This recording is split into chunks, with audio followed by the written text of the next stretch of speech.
Thank you. Anyway, this happened in the actual remote class as well. People take 15 minutes to tell me that, sir, professor, you're on mute. Okay, so we have 3 exams.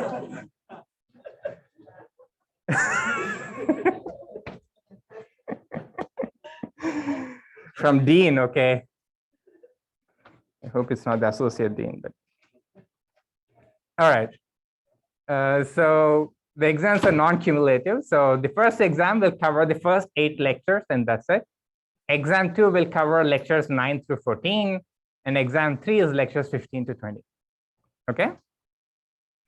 And exams 1 and 2 will be in class, meaning the class hours on Wednesday. Whether it's going to be this room, I'll hopefully try and get a bigger room, just to space us out. But we'll see. And in terms of cutoffs, I don't like to put strict cutoffs at the beginning. I'd like to do the best of both worlds. And I anticipate, as usual, kind of having these many A's, maybe these many B's, and so on. Okay. And homeworks, we'll probably have like a pretty rigid schedule, right? Unless, again, there are some unusual situations. But each homework will go live on course webpage on a Monday at 6 p.m. and will be due next Monday on Gradescope at 10 p.m. So we'll be using Gradescope for our submissions. And the homework will be discussed in a session on the Monday it's due, in the week that is due. Okay.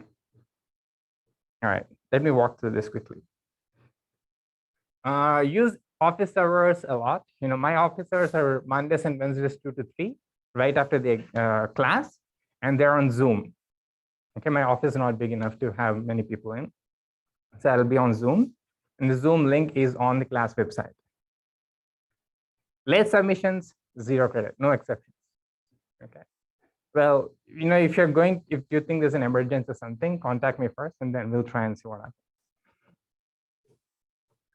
And this is important. I mean, if you look at the grading, you'll see that the exams have far more weight than the homeworks, and that's the design. The homeworks are mainly meant to be as a way to prepare for the exams, like practice for the exams. And the grading for the homework is going to be pretty liberal. If you make a serious attempt, you'll get 80%, maybe 90% even. So when you make the attempt, I think you're better preparing yourself for the exam. So keep that in mind and just make an attempt. You'll get pretty much the max score. So we'll upload on Gradescope. The instructions are on the website. And we have 225 people. So please follow the instructions. If even one person says, oh, I uploaded it wrong, then it's a lot of work for the TAs. So make sure you follow the instructions to the letter. The regrade requests, they are due within the same week. You can't come at the end of the quarter and say, hey, homework 1, there was a mistake in grading. Okay. It's a pain for everybody.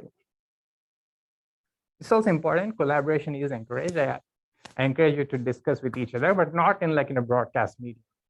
Okay. And each person has to write their own answers to the homework. All right. So this is the summary. As I said, the exams are non-cumulative. First exam, October 27th. Second, November 17th. The third exam is per the university schedule on December 6th. And this is also important. We'll have makeup class in discussion sections during the weeks of the exams. For exam 1 and 2, these 2 weeks teach actually on the Friday. And this is also important. We'll use EdStem for this class. So that's a platform for, just like Campus Parent Piazza, but I like it because you can have everything together. Let's see if I can find it. So it'll look something like this. If you go to lessons, you should see there are different chapters or portions of the sections of the class. And for each class, I'll have a lecture page with the slides for that. Oops. The transcript will be there, and the lecture video I'll upload on YouTube and make a playlist so you can access them easily. So all of the information will be here. Okay. And you should also use this for all your questions and so on. So if you're not registered for this already, please do. That is very important. That's where we'll post all announcements and all answers to questions. Okay.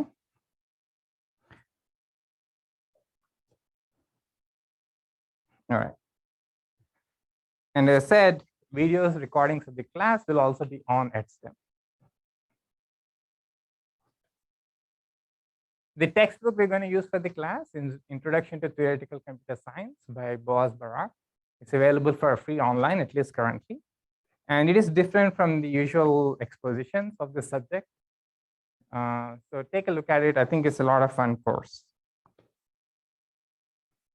For resources, office hours are high latency. You can come once a week to my office hours. But if you use EdSTEM, me or one of the TAs will give you an answer, hopefully within an hour or many times even in a few minutes. So use EdSTEM, I think that's better. But for detailed discussions, of course, you should also come to office hours.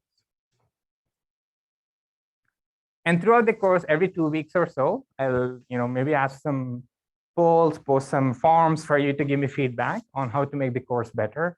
This is kind of a hybrid thing. So we're trying this for the first time. So maybe if there are any suggestions on how to make things easier and better, please let me know. Okay. Any questions about the logistics for the class?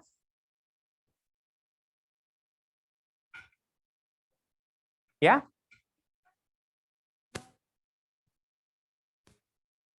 No, it's also going to be only 2 hours. Yeah. Any other questions? Okay. All right. And okay, this is another thing. We'll be using Scribble together for our class notes. I'll actually write on here, and you can see this here. And another point is that another nice feature of it is that if you go to the class website, you'll see a link for it.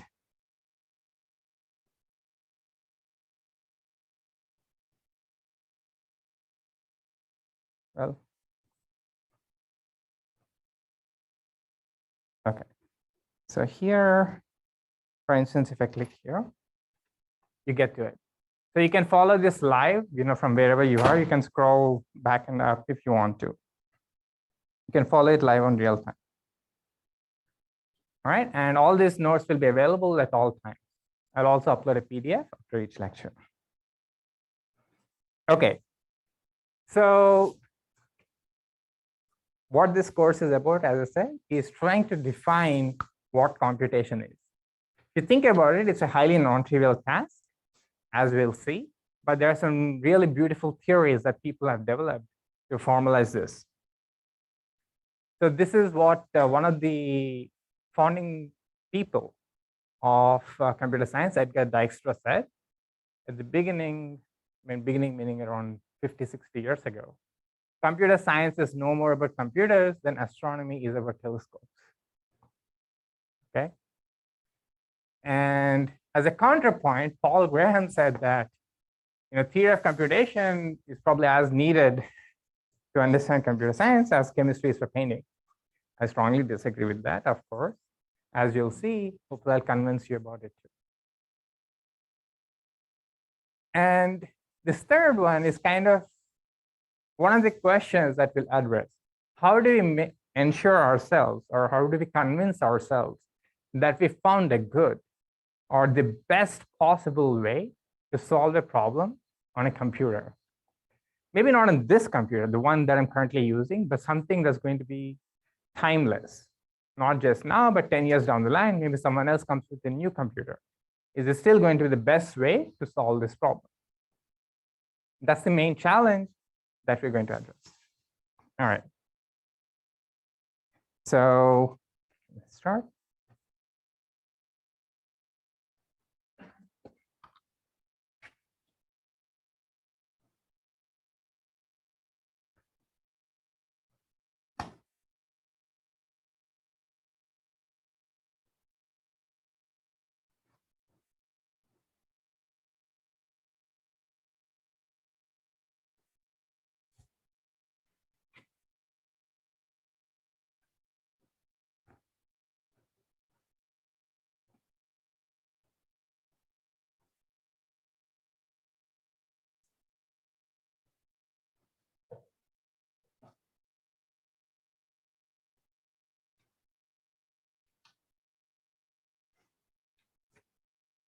All right.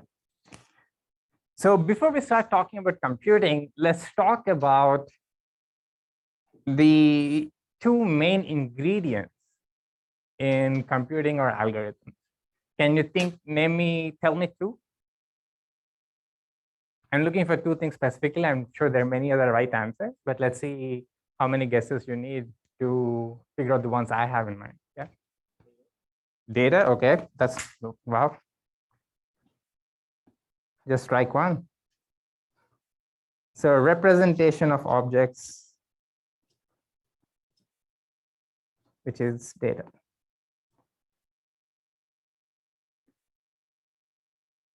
So it is important how we represent objects, because that's how we process on the computer. Right? That's what we mean when we say data, right? How is everything represented on our computers? You know, this particular image file that we're seeing, how is it actually represented in the computer? We will see a partial answer to this in our class in the beginning, just to the extent that we need to formalize what you do on data. So what do you actually do on data? Algorithms, right? So one way to think of algorithms is that these are operations, manipulations you perform on data to, you know, transform it, compute something, and find some other answer.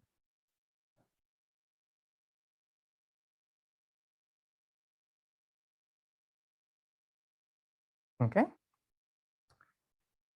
Now let's see. Often when we think of computing, we think that, you know, algorithms are really critical. But, you know, if you don't pay attention, even representation can have a huge impact, right? So let's go back in history to see an example. So before we had our current numbering system, which is Arabic numerals, we had Roman numerals, right? You know, there it would be something like, let's say,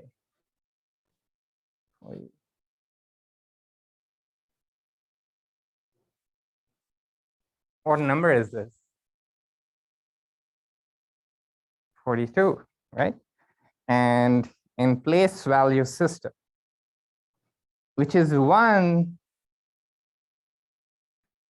that we are really used to.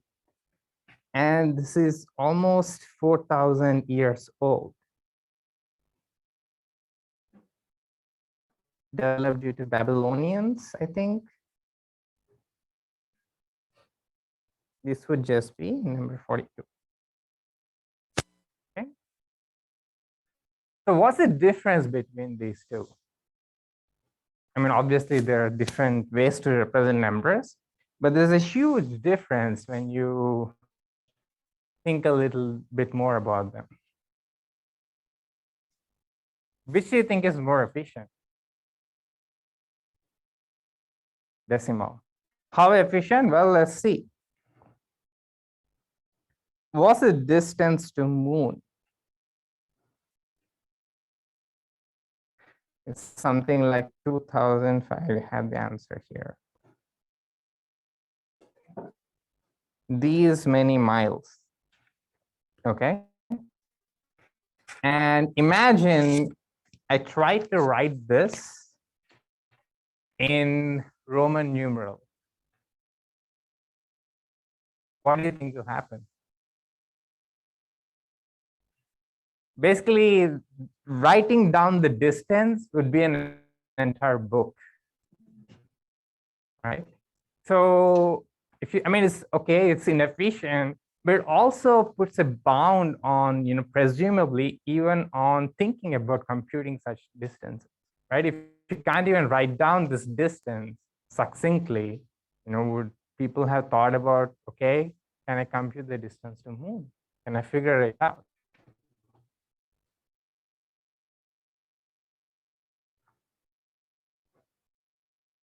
You keep writing these, and then you'll get some 267 characters. and more. I guess it's not a book, but at least a page, maybe more than something. Okay. So representations can have an impact, but for the most part, they are often easier than coming up with operations or algorithms that are efficient. So going back, so we have representations, which is data, and then operations that we perform on them, which is algorithms. So just as the representation that we use can have a huge impact on efficiency, right? From 267, we came down to just 6 characters. The same thing can also happen on algorithms. So let's think of one simple algorithm to illustrate this point, which is multiplication.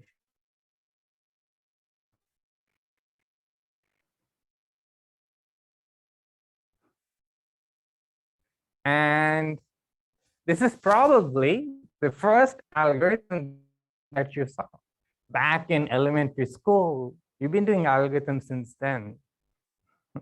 Okay. And all right. That wasn't us, right?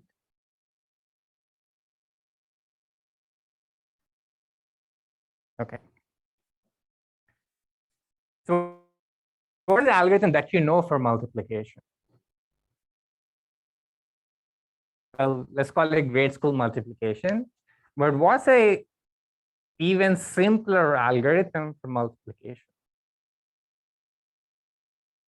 If you ask a 7-year-old to multiply, what would that person do? Yeah? Can you say it louder? Yes, exactly. Right? So repeated addition. Okay? This kind of sillier but simpler algorithm. So what is algorithm? If I say I have input 2 numbers x comma y, and my goal is to have as output x times y. Right? So what's the algorithm going to be? Result, you start with 0, and then you keep adding.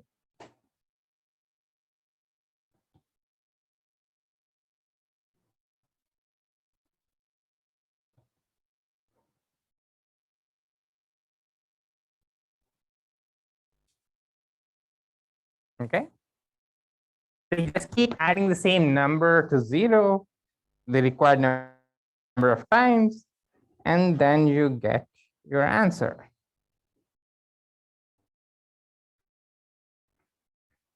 And there's also the grade school multiplication that probably many of you saw. Well, I'm sure all of you have seen it.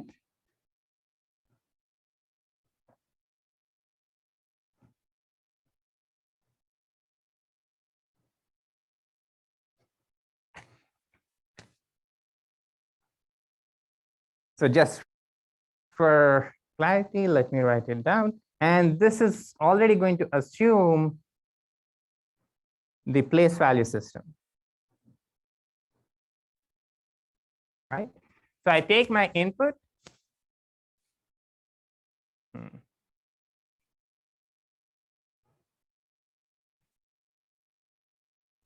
Okay. So I take my input in decimal system, right? That's my first input. The second input is again in decimal as well. And then I multiply them. Right? So, I start with 0 and you do pretty much the same thing. It's just 2 loops.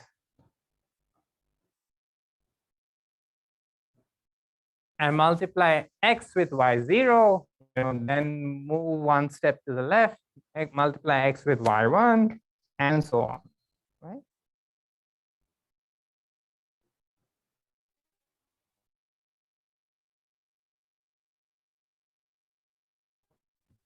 Okay, this is kind of the shifting process. So this is a grade school multiplication algorithm. So just for kicks, let's compare the two. So we have two algorithms to do multiplication. One of the most basic operations on one of the most basic forms of data, just numbers that we can think of, right? So we have grade school multiplication. And let's say you had two 20-digit numbers.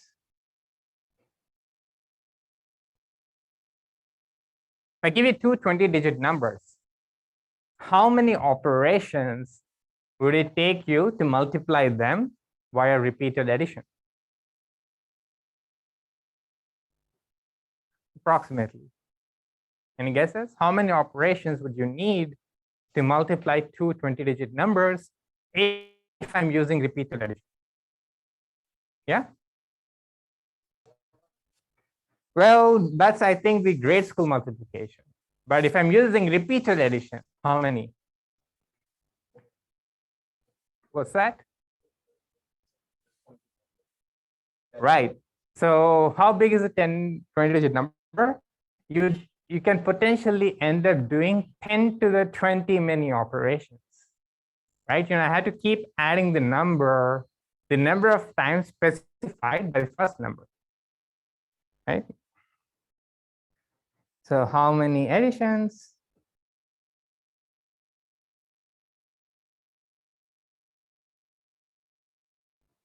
Which is enormous, 10 to the 20. Okay. And maybe if I use my latest MacBook Pro or something, my CPU performs maybe 10 to the ops per second. Okay, it's a huge, it's a very, very efficient processor, 10 to the 10 operations per second. So to add two 20-digit numbers using repeated addition would take me 10 to the 10 seconds. Any idea how long that is?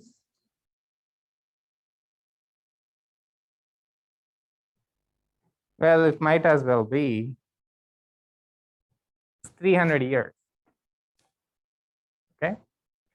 So if you use repeated addition to do multiplication of two 20-digit numbers, it's going to take you 300 years on your modern computer. Okay, let's even the field a bit and compare what a fifth grader would do with grade school multiplication.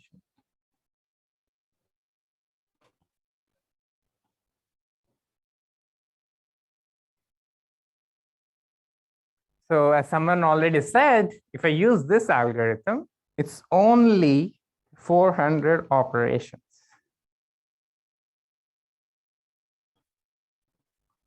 Maybe the person takes 5 seconds per operation. That's reasonable, right? So, that's like 2000 seconds, approximately 35 minutes. Okay. So a modern computer with a bad algorithm, is kind of completely owned by a fifth grader with a good algorithm, right? So that should be the main takeaway here. I mean, that's why I'm trying to do this example in detail. Okay.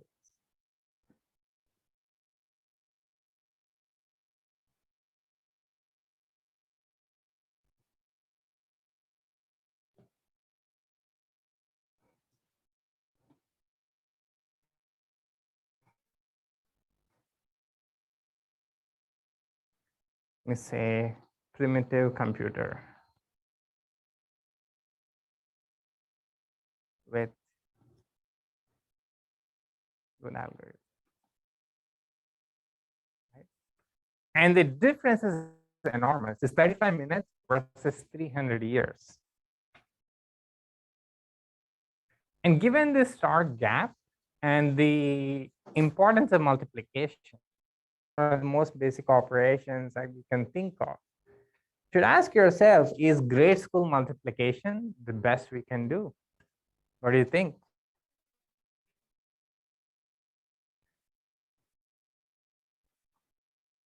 So grade school multiplication, or GSM, takes roughly 2 times n squared operations.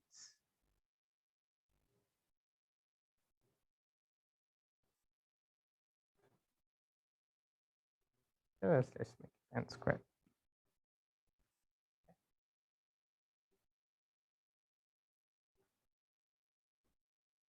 If I have to multiply 2 n-digit numbers, grade school multiplication will take n squared operations. And Kolmogorov, a famous mathematician in 1960, wanted to figure out, is this the best you can do? Okay. And this goes back to this quote by Alan Cobham in 1964. He wanted to show that there is no algorithm for multiplication. It is as simple as that for addition. Okay. And to date, we don't know if it's true or false. We have a good guess as to what the truth is, but we don't have a proof one way or the other.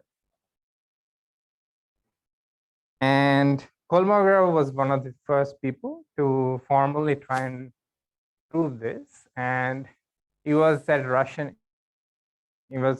Russian university, and he started an undergraduate seminar whose goal was to prove that grade school multiplication is the best thing you can do to multiply 2 n-digit numbers. And guess what happened during the seminar? There was a student, no, not he, there was a student, an undergraduate student, Anatoly Karatsuba, who showed that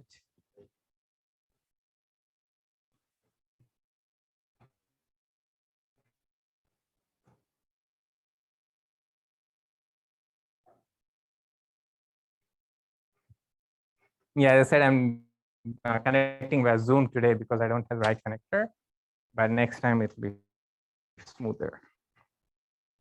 And he showed that this is not the best you can do. You can actually multiply with only n to the 1.6 operations.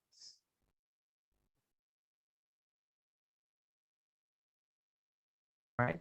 And since then, people have worked on it and refined it a lot. And now we know that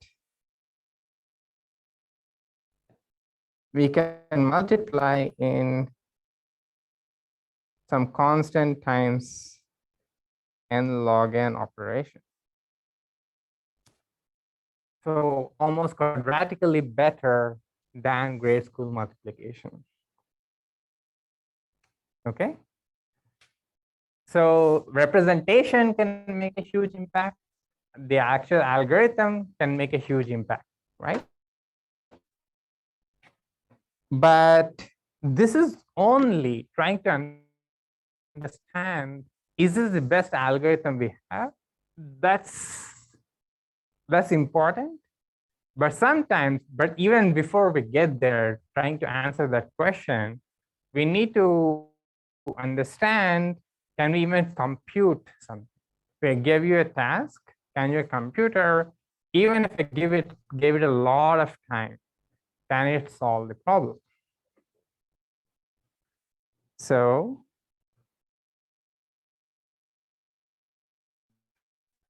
what can we actually compute?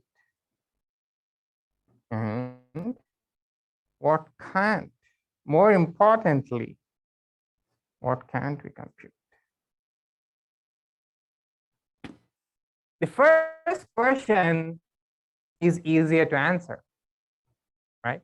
So I gave you a problem and say, can you compute it? The answer is yes. What's a way to prove it? You give me an algorithm, right? The first one is easier. How about the second one?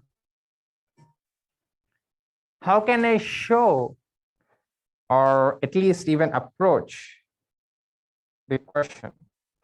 There is no algorithm to solve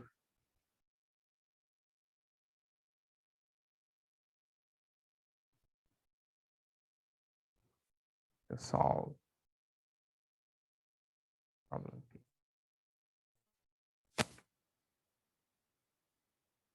How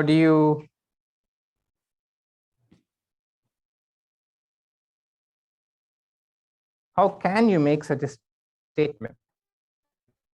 How can you purportedly prove that there is no algorithm to solve this problem?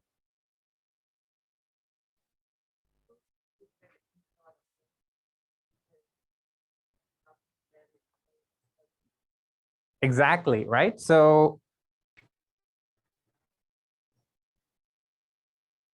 to formalize this question, to find a way to answer this question, we'll do this in the end, but that will be in like lecture 12 or lecture 13.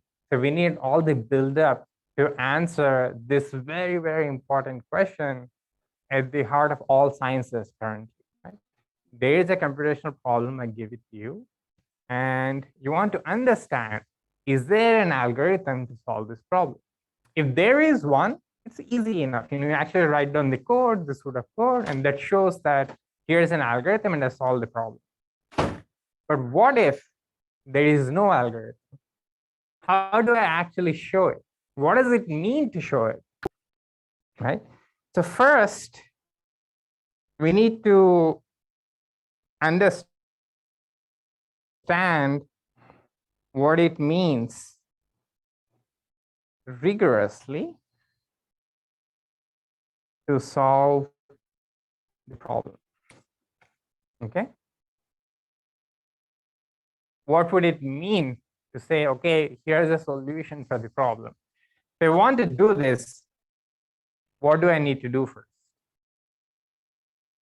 Again, always think not in terms of your current hardware technology, right? You want your answer to be timeless. What if someone 20 years down the line comes and says, okay, here's a way to do it? I don't want to be my answer to only be true or potentially be false after 10 years. Okay. The only way to do it is to find a rigorous mathematical way to define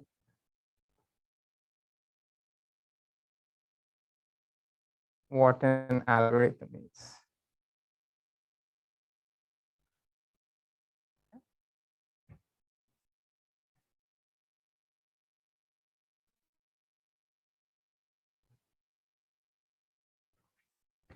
So this is somewhat easy.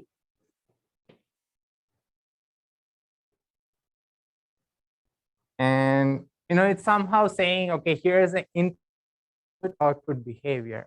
What does it mean to solve the problem? I give you X and Y as input.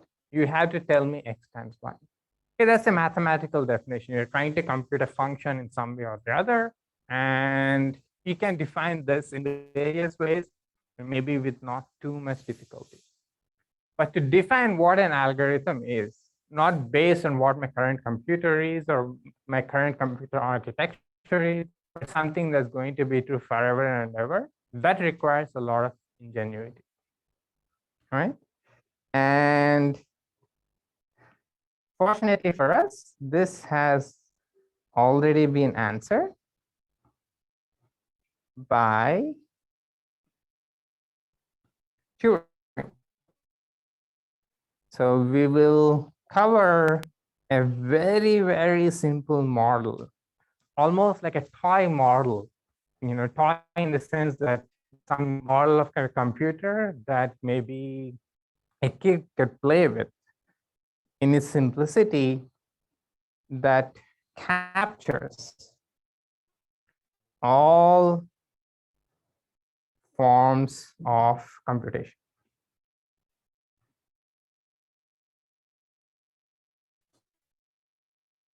Okay. So here's a model that we believe will capture all forms of computation, not for now, not for 10 years down the line, but forever as a law of universe, more or less. Okay. And this is the coming up with this model, it's a genius of Turing. Okay. So Turing came up with this model, and these are called Turing machines. We'll get to them in this course in depth, maybe after towards the middle of the course. Okay. And maybe in terms of impact,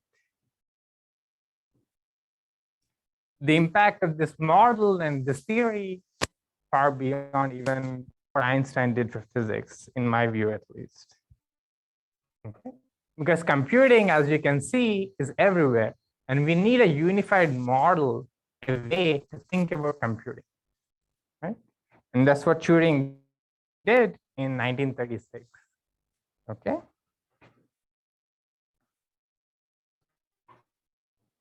And one of the things you might notice about this model is we'll use this model to answer questions like, okay, this problem you cannot solve on a computer, right? It might seem like the entire course is negative. You're just telling me what you cannot do, right? But there is a reason why we study these impossibility results. Okay? Why should I care if this problem is not solvable on a computer? Any answers? Any guesses? Like, what would be, this, of course, the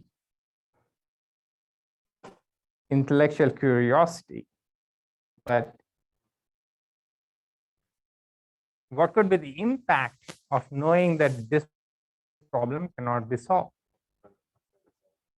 Yeah, you're just saving people, infinite amounts of time trying to solve it, number one.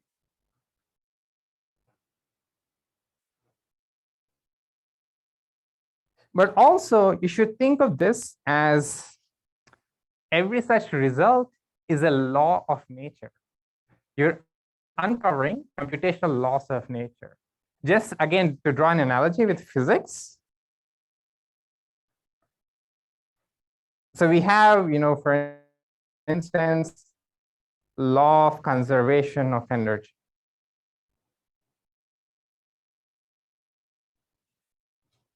Right? It's a very important principle in physics. But you can also think of this really as a statement about impossibility of perpetual motion.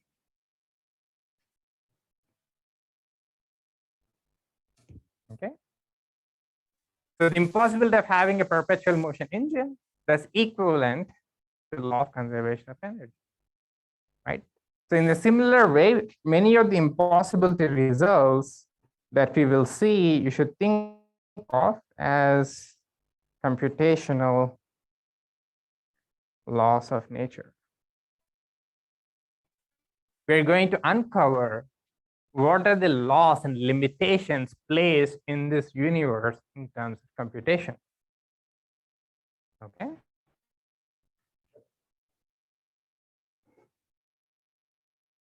All right. And that's the goal of this course. And the way we'll get that is we'll have different sections of this course. So let me talk about them. The first section is going to be predominantly about what I'll call finite computation, where we'll talk about inputs of fixed size, meaning, okay, I'm only going to ask you to multiply 100-digit numbers. What's the best way to do it? Or what is one way to do it? Can you tell me one way? How would you model a computer which can multiply 100-digit numbers? We need a language to talk about that. So that's going to be the first few lectures. And then after that, we're going to go to universal computation.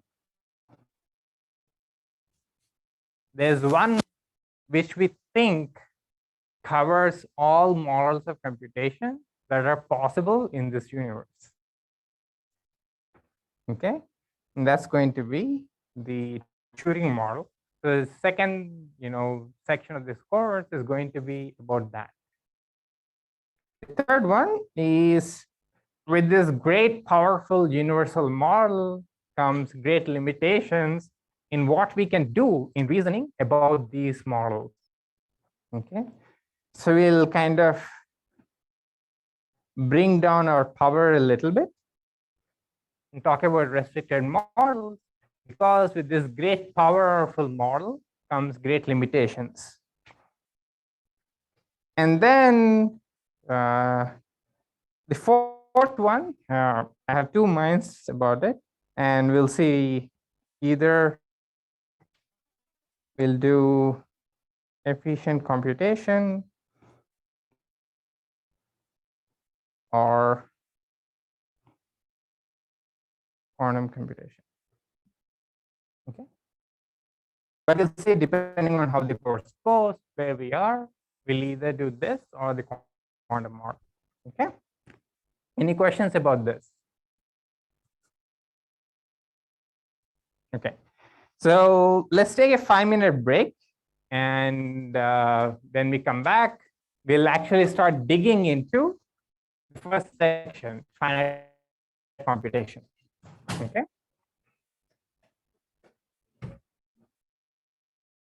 Yeah, some concepts from here in this section we'll use from CS32, CS180, like sets, union, intersection, operations like that.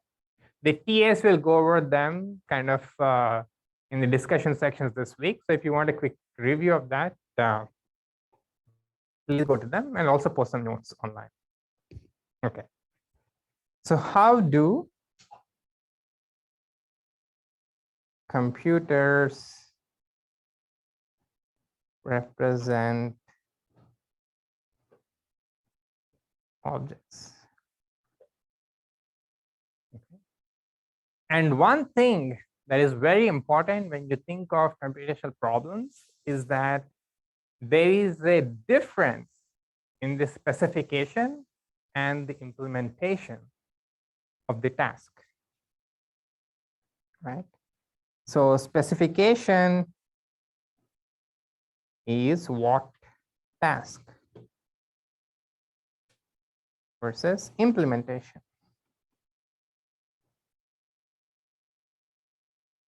Meaning how? Often, really speaking, there's only one way to specify what the problem is about, right? And I want to map these inputs to this output. But there may be many ways to do the implementation. So there's an important difference between the two. Often it's very clear, but sometimes it could be misleading and we could confuse implementation for the specification. But hopefully that will be very clear throughout. Okay. And specification is essentially, I tell you what the inputs are and what the output should be for each input. I give you two numbers as input. The output should be their product. That's the specification of the multiplication problem. Okay. And the implementation is, okay, I can use repeated addition. I can use grade school multiplication. I can use Karatsuba multiplication, and so on and so forth. Okay. Does it make sense? All right. So today we are going to talk about how do you represent inputs and outputs. Okay. Can you think of some objects that we always represent digitally on computers, on your phones, and so on, without even paying a second thought to it? Right? Some examples, like some inputs that we represent on our computers. Types of inputs, really. Right? Pictures. How are images actually represented on your computer? What else? Text, yes. Keep going. Audio. Right? You know, numbers. Some of that seems less difficult than the others, right? What else? You might think programs. They can be inputs too. Right? If you're a compiler, the input to the compiler is a piece of text, which is supposed to be a program. Okay. So inputs can be programs as well. You know, it can be a database. It can be video, graphs, all kinds of crazy stuff. Right? You could have, you know, MRI scans and what. All of those are forms of input. But at the end of the day, every one of these on your computer, on your hard drive, is just a exactly sequence of zeros and ones. That's it, right? So there are all these different forms, but the machine doesn't know the context associated with it. What it sees is a single sequence of zeros and ones. That's it. Okay. So we take this for granted. We take the representation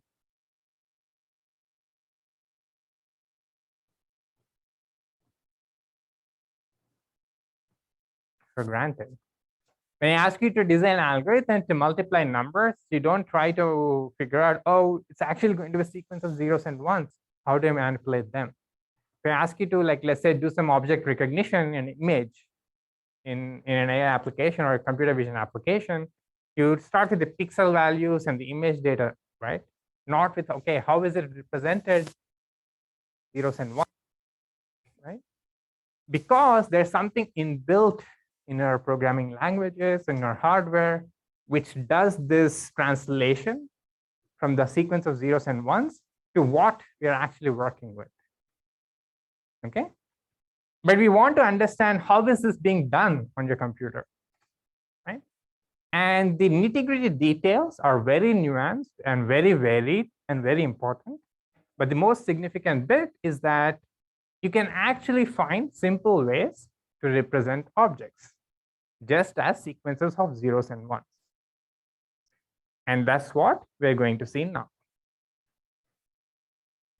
So we will, like, for instance, program P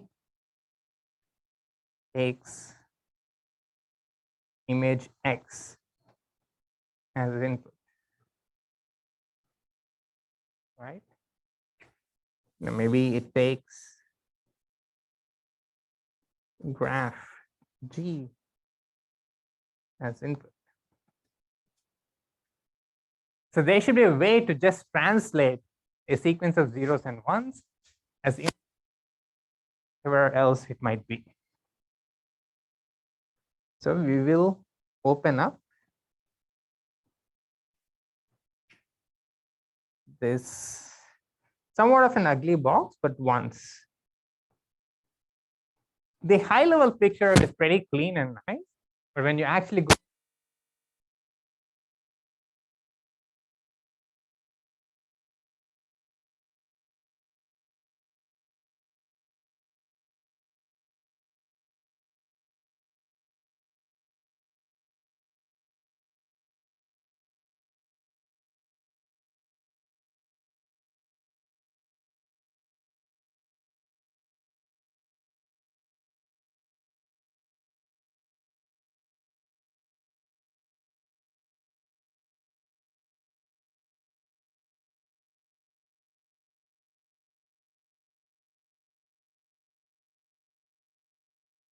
hello, is the mic working? All right,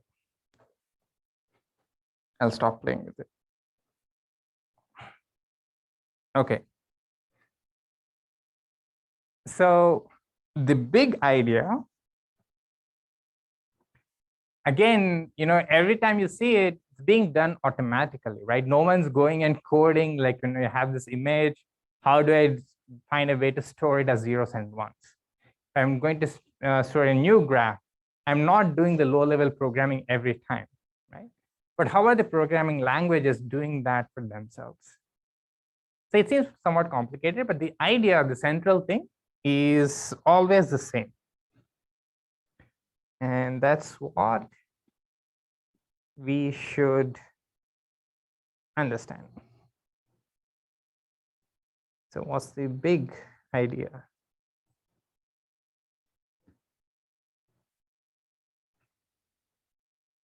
So what do you think is the big idea? What makes all of this representation work? Why does it seem so easy to represent images, graphs, audio, video, everything at the same time? What's different or what's similar about them? Okay, so the big idea, to spoil the punchline, is that you can compose representations in an automated way. Okay. We'll parse this statement.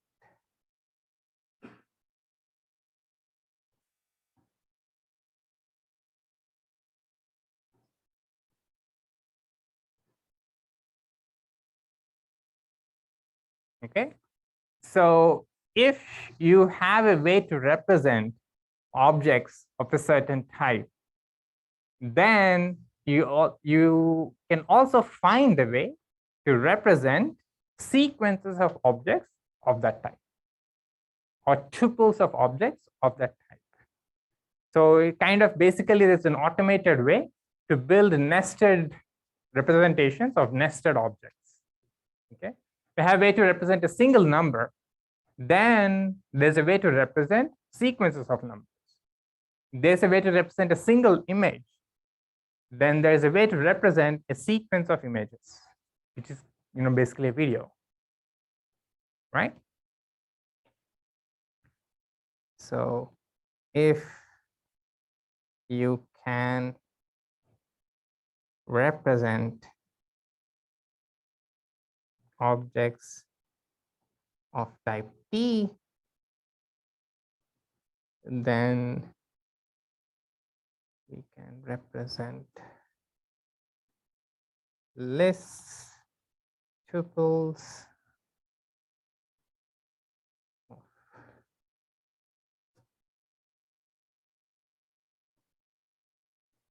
Okay. So everything is, I should also say, all objects are represented as sequence of zeros and ones. Okay, and this principle is very important in object-oriented programming.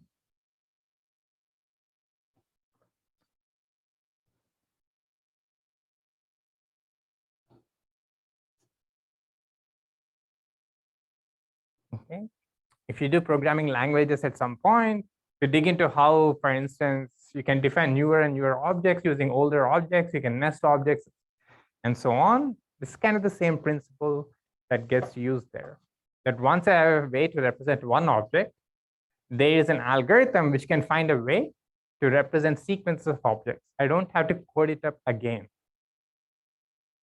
Okay, and this composition is very powerful. All right. So, but there are a lot of words here that are still somewhat vague, right? For instance, what does it mean to say represent an object? Okay. So we had to define that. Okay. So let's define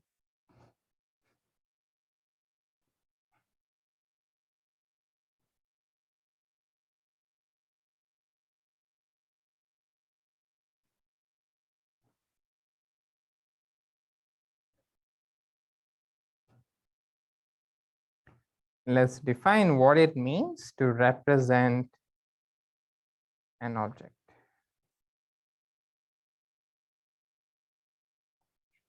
So as I said again, always keep in mind that throughout this course, definitions are more important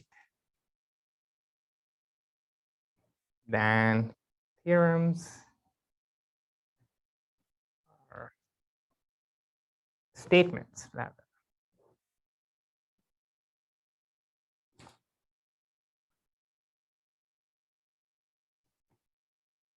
Than okay.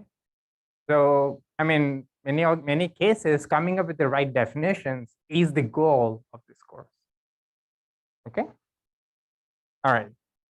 So how would you define a representation?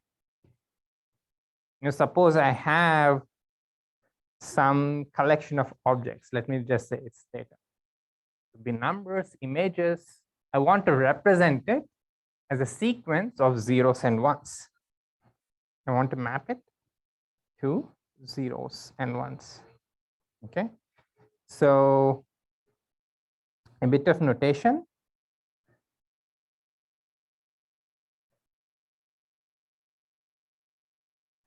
You might have seen this in discrete math, but there's this operation called clean star,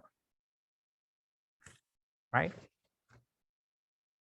If I have a set A, I can define Cartesian product, right? Is A times A, which is a set of all tuples A comma B, where the first element and the second element both are in the set, right? So I'll call this A squared. And I can similarly define A cubed, which is set of triples.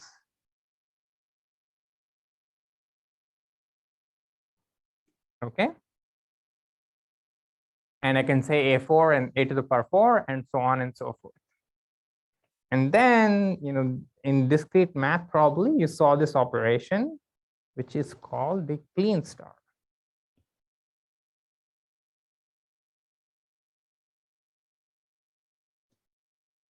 Have you seen it before?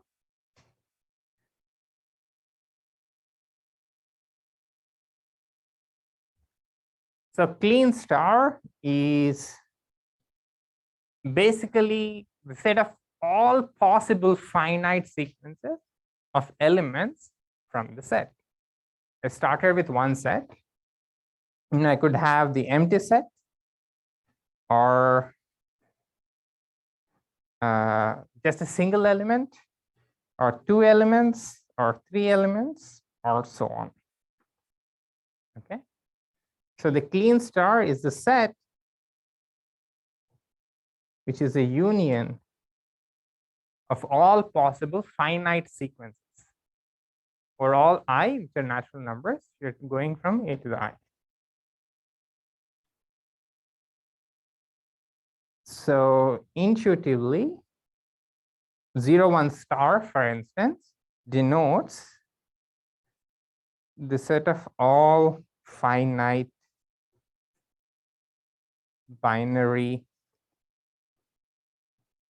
sequences. Okay.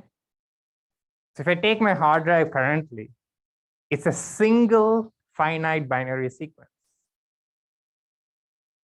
There's no, okay, this is a folder, this is this folder, this is operating system. There's no divisions like that on the hard drive. The single finite binary sequence. Okay, and that's true for every computer. And we denote all of these things as clean star. Yeah. Yeah, that's the empty set. Yeah, we could. That's a good. Right. Well,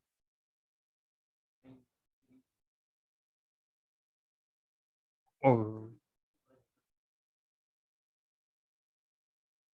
the empty word. Yeah. That's true. Yeah. Okay. All right. Yeah.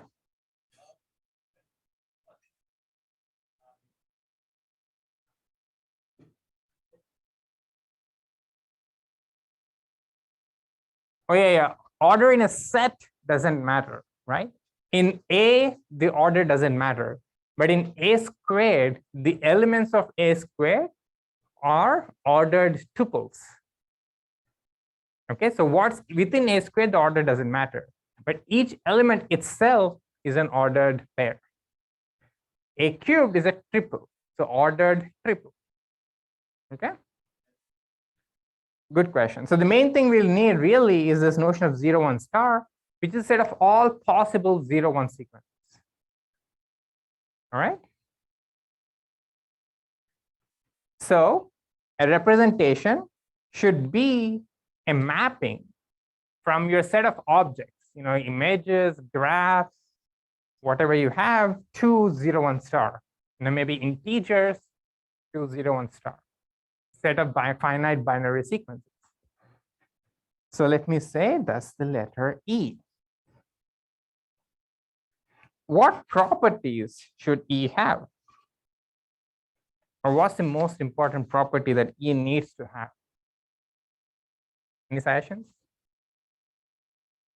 If it is to be kind of a good representation, what we think of representations, what should be the property that is satisfying? Finite? Yes, it is going to be finite because 0, 1 star is a set of finite sequence. It's always, there's some upper bound on it. We're not really caring about efficiency, but it is finite. That's important. What else? 1 to 1, right? So that's really the only necessary property for us.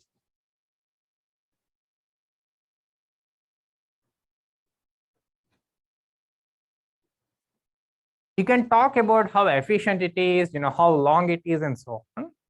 But even before doing that, you should be 1 to 1, right?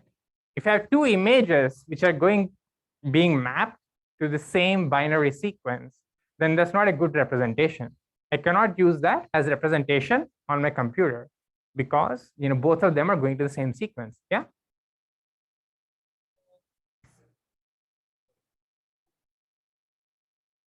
This one, theta.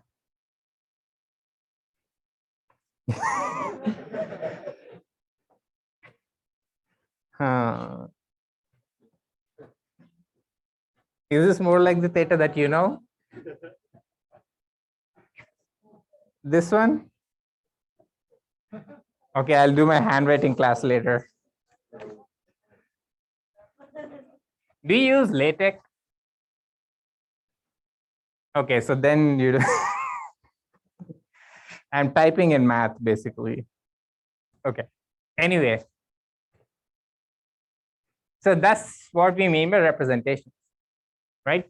A representation is really any mapping from your space of objects to finite binary sequences. As long as it is one-to-one, it is a valid representation. One-to-one is being one-to-one is the only thing that we care about. Okay, because that means that you have a way to go back if you need. And we'll call this E the encoding function of the representation. Okay. All right, so let's just do a couple of examples.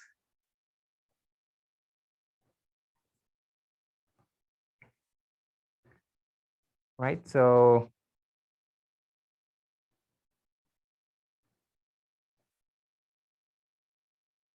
let's say we want to represent natural numbers.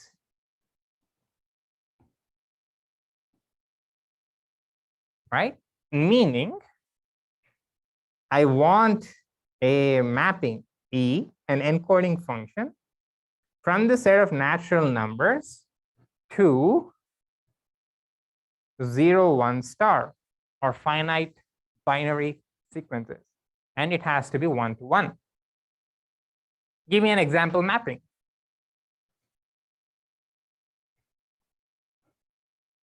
What's one way to represent natural numbers as finite binary sequences? Binary is one, but let's do the easier one first, which is unary. Okay. So E of n is just a string of zeros with n zeros. Right. So in my representation, E of 1 is going to be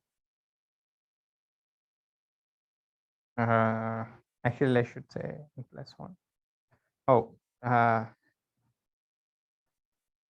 one important thing about notation again.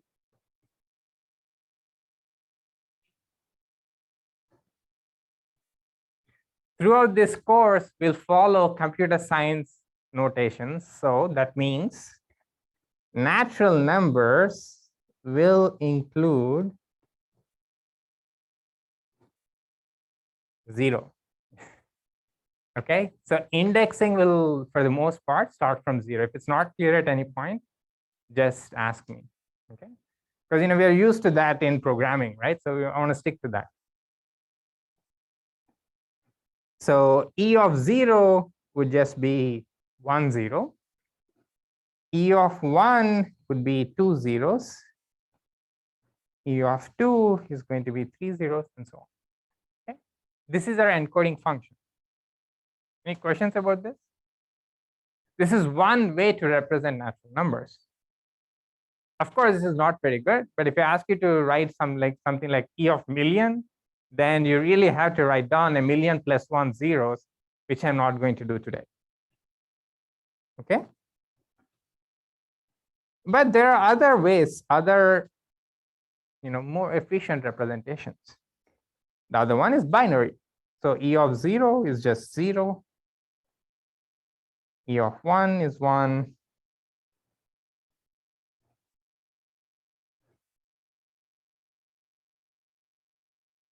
Okay. Right. So this is a encoding, one way to represent natural numbers as binary sequences. So since we'll talk about this a little bit, we'll use this as an example to show how you can compose representations. Let me define it formally. So it's a mapping which takes a natural number to a binary sequence, and to be of n is 0 if n equals 0, 1, n equals 1. You can actually program it in a few lines in your Python or any favorite programming language.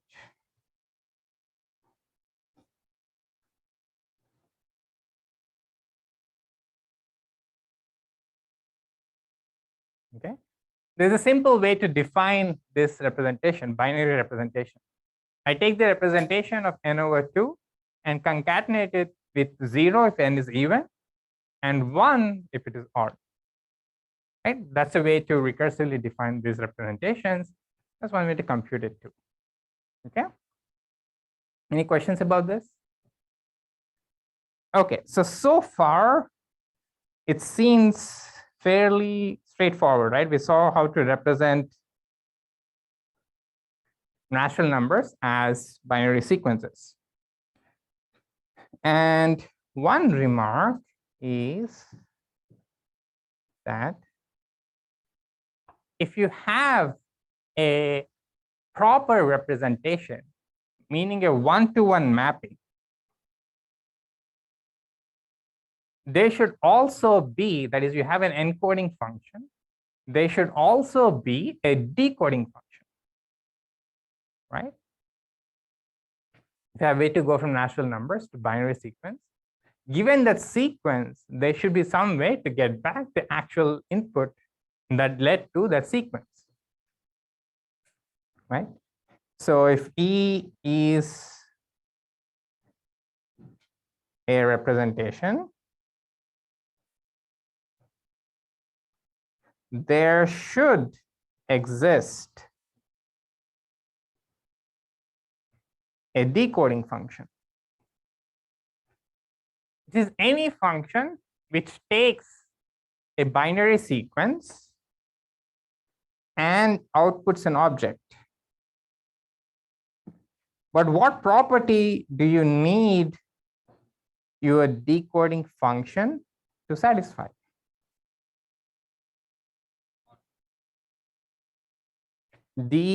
What property should it satisfy? Any guesses? I went from an object to a binary sequence, I encoded it. Now what should I, decoding I'm saying is just has to go back. But I can't just take any mapping from binary sequences to theta, right? If it's the associated decoding function, what property should it satisfy? Yeah? Right. So from the specific encoding, if I start with an object, I do the encoding, and then I do the decoding, I should get back the original object, right? Okay. So in fact, if you can show there exists a decoding function like this, that means that the mapping should be one-to-one. That's one way to even show that certain mappings are one-to-one, that you have a valid representation. So valid encoding, if and only if there's like a good decoder for it. Yeah. No, because we're not saying that this property holds for everything. We're only talking about things that are arising as images of the encoding. For the things not in the image, you can put them, give them any value that you want for the decoder. I don't care. This definition doesn't say anything about it. The only requirement is that if I started with an object, then I went back, did an encoding, got a binary sequence, if I did the decoder, I need to get back. Okay, it's a good question. All right, and sometimes you can use this as a better way to check whether or not you have an actual valid representation. Okay. And this theory of representations is itself, like, you can teach a whole course on it, but we're not going to really talk about that too much. But now we have a representation of natural numbers, right? Let's see if you can tell me how to represent integers.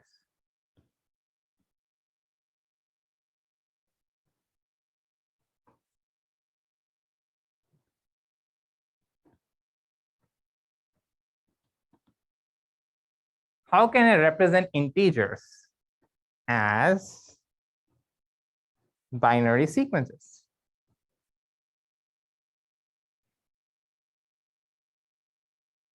Any ideas? You can take for granted the representation we have for natural numbers. Just one more bit for the sign. So the idea is the first bit, let's say, is going to be this sign. And then, I can use any representation, let's say n to be of the actual natural number, right? So define it, I can say is 0 times n to be of n. If n is greater than or equal to 0, it's 1 times n to b of minus n if n is less than 0. Okay. So if it's a positive number or non-negative number, I'm just putting 0, meaning it's a positive number, and then just using my old representation for a natural number. It's a negative number, I'm just indicating with a 1 and then putting a minus there. Okay. So this is a 1-to-1 mapping. So it is a valid representation. Okay. I have to say, as a warning, this is not how programming languages actually represent integers. They use something called 2's complement representation, which actually is much better for various arithmetic. Okay. So warning, not the one actually used on. But it's a slightly different one, which actually gets used. So whenever you enter -20, that's going to be represented as some binary sequence in your computer. Yeah.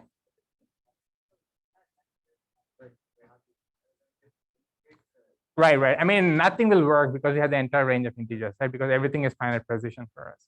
But you can do like 2's complement with long integers, like a data structure that you can introduce. But they'll still put some upper limit. That's just an artifact of our programming language. Okay. All right. So integers was easy, but how about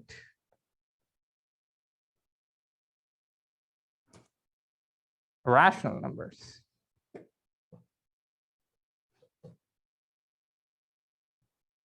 How do you think, how are rational numbers represented on your computers? And we have half minus 5 by 17.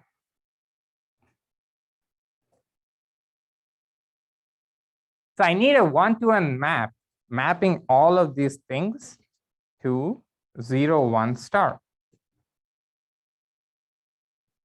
How can I construct one? Any suggestions? Again, think always in the way of composing. Don't start from scratch. We have a representation for integers. We have a representation for natural numbers. Can we use that somehow? Yeah. Okay. All right. So let's take that thought.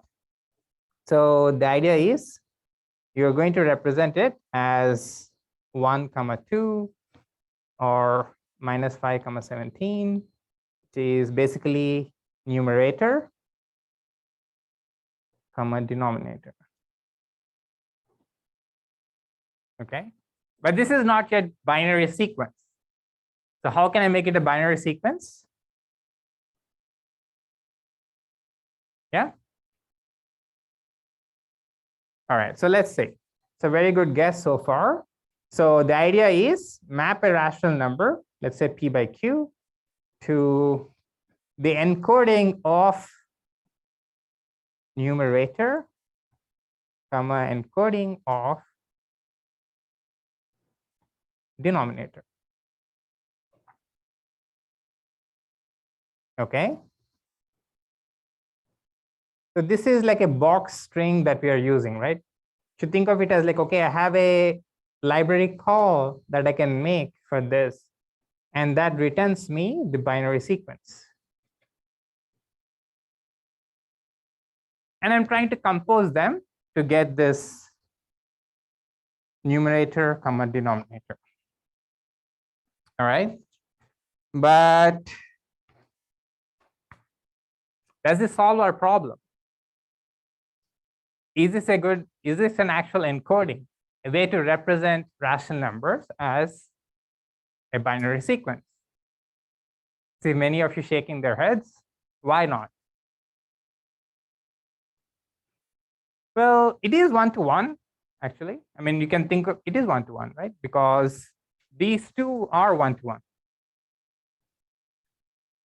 Yeah. Right. So maybe that's a comment about it's not one-to-one, is there's ambiguity about where this comma is going to sit, right? I need to find the comma is not a binary string, right? It's a new symbol. And you might think, okay, why don't I just add a symbol, right? But always think what's going to happen next time, right? If I add a symbol now, maybe next time I need to represent like something else. Do I need to add new symbols every time I need to represent more complicated objects? No, that's not a good answer, right? We need a way to get rid of this comma without adding any new symbols and just working with binary sequences. So how can I do that? Yeah.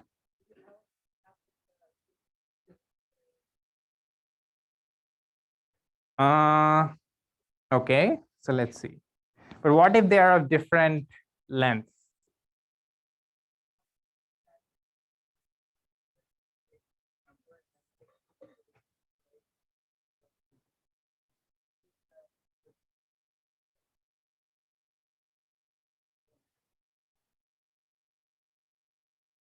Let me think. That could work. I mean, basically, the suggestion is that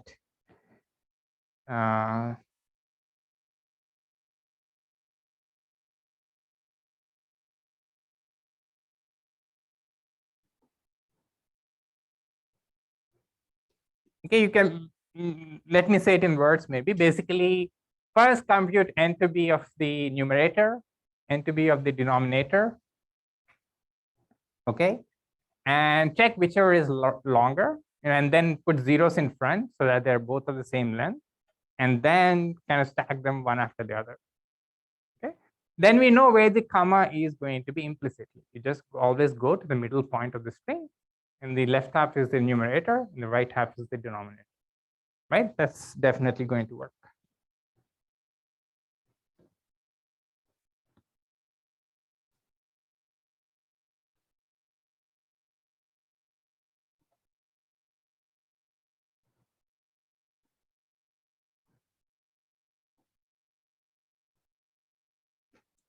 Okay, and it is one-to-one.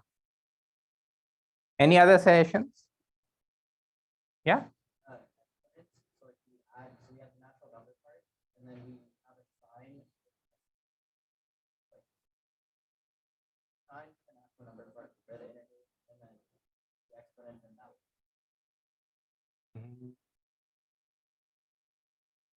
Like exponent meaning? Let's say you're doing 1/2, one half.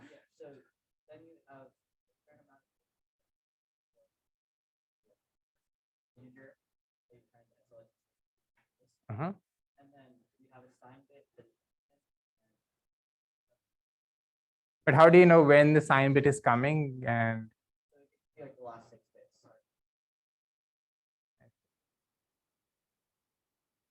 okay, so maybe let me change your suggestion a little bit.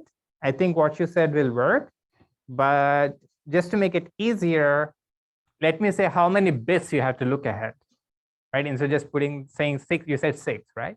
So let me say I'm going to do that explicitly, right? So I can say unary encoding of number of places for numerator. And then E of numerator, E of denominator.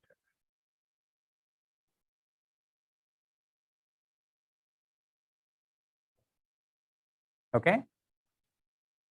So I'm going to write down E of numerator and E of denominator as the first suggestion, but I'm not going to put a comma. I'm just going to add a number of zeros corresponding to how many bits of numerator will you have. Okay. And I'm always going to say that, you have to change this a little bit to always start with a 1 so that you don't have any confusion. Okay. Any questions about this? So there are various ways of coming up with representations of rational numbers. But we are having to think here. Okay. So I told you I gave you a representation for number, but you can think of a rational number as a pair of numbers, right? It's a tuple of numbers, one corresponding to the numerator, one corresponding to the denominator. But I had to think and write down a new way to get a representation for the pair. But imagine now your programming language, your computer has to do it on the fly. I want a way to represent a pair of images. I'm not coding it up. The programming language is doing it directly for us. How is it doing that? Okay. So there's actually, you can write down code which takes representations of objects and gets out representations of pairs of objects. Okay. So in the next class, we'll talk about this more abstract thing, which is actually very important, right? We'll do this once, and then we'll know that from now on, can always find representations of tuples, of pairs, triples, whatever you have of objects, as long as I have a representation for the individual object. And we'll also see some demo of this in Python in the next lecture. Okay. All right. So that'll be for the next lecture.